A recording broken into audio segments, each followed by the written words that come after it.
Era una tarde normal de un 8 de marzo. Me encontraba caminando de mi casa a la casa de mi hermano junto con Jorge, quien era un compañero de clase con el que solía hablar después del horario escolar, y que también le caía bien a Gustavo, mi hermano. El camino no era muy largo.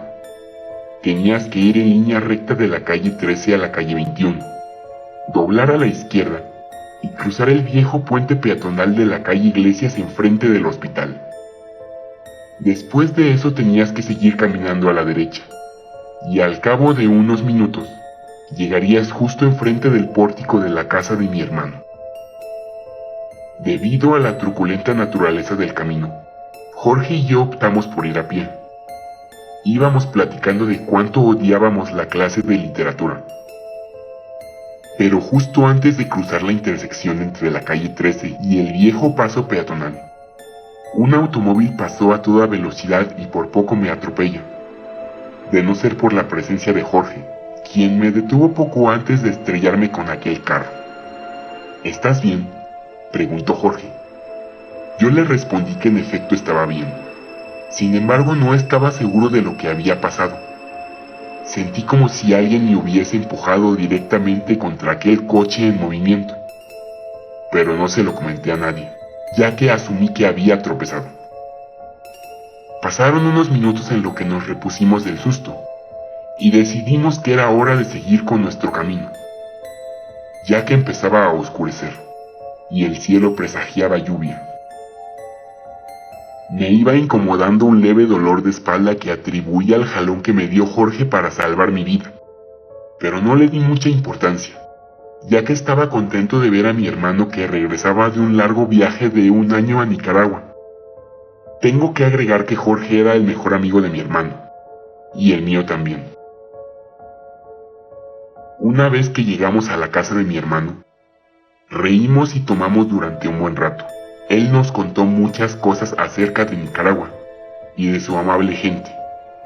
Vimos el partido de béisbol que estaba siendo transmitido en ese momento, y cuando menos lo noté, el reloj marcaba la 1 de la mañana.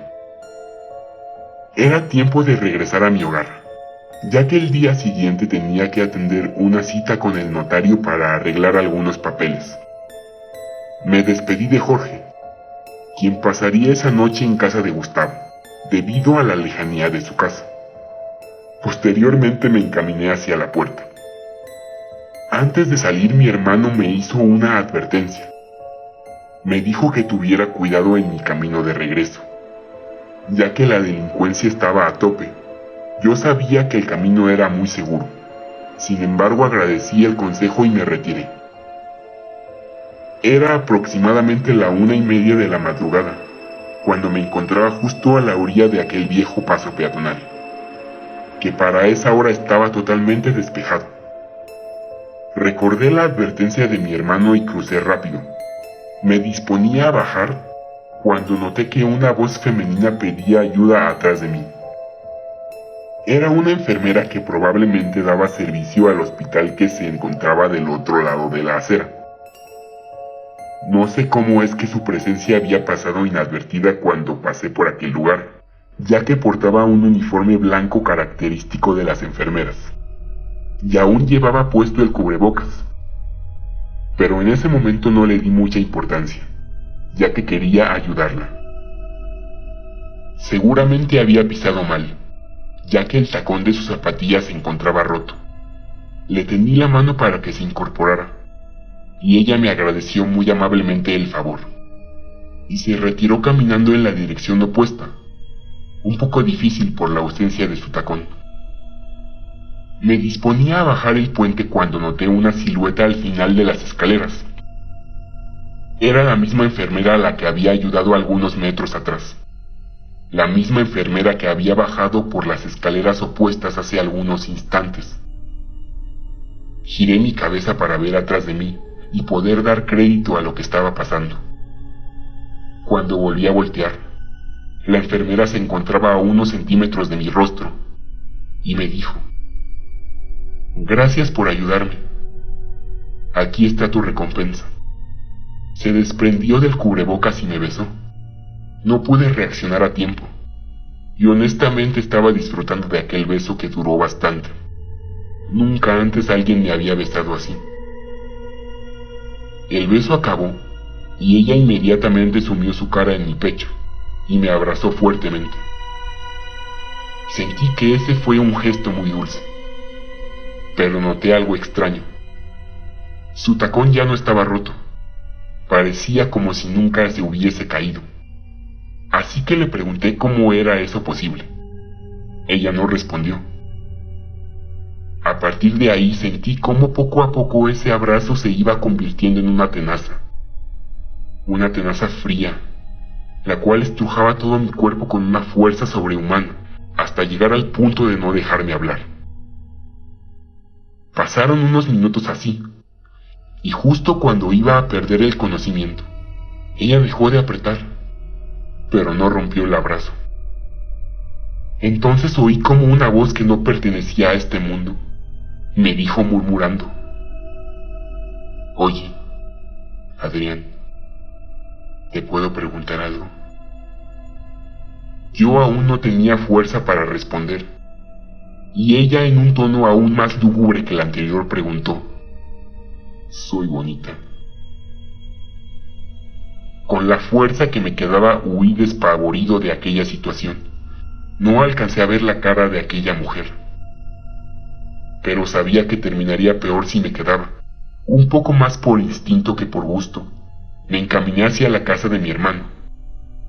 Cuando llegué toqué la puerta, pero nadie respondió. La noche enfriaba, y casi daban las 4 de la mañana. El dolor de mi espalda volvió justo antes de salir de aquel puente, por lo que caminar había resultado un verdadero martirio. Nadie había abierto aún después de 15 minutos de tocar la puerta, así que decidí abrir usando la llave que escondía a mi hermano debajo de una roca a un par de metros de la entrada. Cuando entré, me golpeó de lleno el ambiente. La pesadez del oxígeno dentro de la casa se postraba sobre mis hombros con el afán de derribarme. Lo único que me mantenía en pie era la confusión que ocasionó aquella mujer en el puente. Entré a la sala, donde apenas hace un par de horas habíamos estado viendo el partido de béisbol y contando anécdotas, riéndonos, charlando. Y sin previo aviso, el horror inundó mi pecho, y la imagen que se reflejaba en mis pupilas taladraba en lo más profundo de mi conciencia. Mi hermano estaba muerto, y se hallaba muerto en el sillón, junto a mi mejor amigo, o debería decir, junto al cadáver de mi mejor amigo. Gustavo tenía los ojos en blanco, un blanco frío, un blanco vacío y absoluto, y su piel había palidecido casi del todo, como si hubiese sido un espectro salido del mismo purgatorio. Nunca podré borrar esa imagen de mi memoria. Me aproximé a él aún sin haber digerido todo lo que había pasado. Había sido muy poco tiempo, y en ese poco tiempo mi vida había cambiado. Fue cuando no aguanté más. Me derrumbé. Recordé aquella época cuando mi hermano y yo pasábamos aventuras jugando y acompañándonos, y todas las anécdotas que habíamos vivido los tres juntos. Mi hermano, Jorge y yo. Aquellos recuerdos por fin colapsaron. La poca compostura que había logrado conservar para ese momento se perdió. Los miré a los dos a los ojos, como quien le da el último adiós a un ser amado, y se lo cerré. Se lo cerré a mi hermano, y después se lo cerré a mi mejor amigo. De repente noté que la camisa de Jorge estaba entreabierta, y que cubría una herida que seguro aquel asesino desalmado le ocasionó a mi amigo. Probablemente esa había sido la causa de su muerte. Aún no terminaba de comprender cómo los dos podían estar muertos. Quería cerrarle la camisa cuando noté que aquella herida tenía una forma muy peculiar. Un poco sin saber lo que hacía, y al calor del momento, le abrí la camisa por completo, y mi cara palideció. Fue como si me declararan una sentencia de muerte. Todo mi mundo colapsó, y enloquecí por completo en un instante. En su pecho alguien había grabado la siguiente frase: debiste dejar que lo atropellaran. Me incorporé rápidamente dispuesto a desalojar la casa y llamar a la policía, cuando sentí que no estaba solo. Aquella mujer estaba en la habitación. Tampoco noté su presencia esta vez. Era como si no existiera. Ella empezó a avanzar hacia donde yo estaba. Traté de huir, pero toda la situación me había puesto en shock. Conforme la luz le daba a la cara, noté algo aterrador.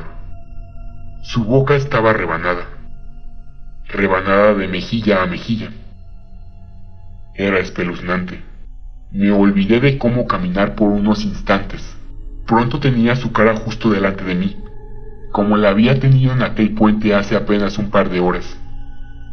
Me alcanzaba a ver reflejado en sus ojos, como si su iris fuera mi lápida. Cerré los ojos. Ya no aguantaba más ver aquello. Estaba a punto de sufrir un infarto. Sentí cómo aquella mujer abría mi boca despacio, y cómo una cuchilla fría como el hielo era introducida poco a poco en mi boca. Sentí como mi piel temblaba. Aquella amenaza era inminente. Lo último que recuerdo haber oído fue la siguiente frase, la cual hará eco en mis sueños por lo que me queda de vida. Adrián, ¿soy hermosa?